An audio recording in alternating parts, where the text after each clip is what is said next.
এটা আমাদের first year যেখানে হচ্ছে আমরা দুজন দুজনের বার্থডেতে থাকতে পারছি না, অ্যান্ড এটা দুজনের জন্যই খুব হার্টফুল ছিল। But we thought of celebrating it before and we did it. So আজ হচ্ছে 10th অফ নভেম্বর, অ্যান্ড আমি হচ্ছে প্রথমেই হচ্ছে ওর ফ্ল্যাটে চলে গিয়েছিলাম। ওখানে আমরা একসাথে কেক কাটি, আমরা সেলিব্রেট করি, অ্যান্ড ও আমাকে দুটো কিউট গিফটস দিয়েছে।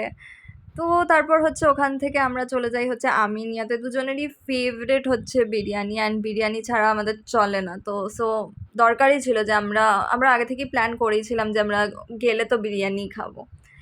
তো তারপর হচ্ছে আমরা ওর ফ্ল্যাটের ওখান থেকে চলে যাই মেট্রো স্টেশন, অ্যান্ড মেট্রো করে হচ্ছে আমরা চলে যাই হচ্ছে রবীন্দ্র সরোবর লেক।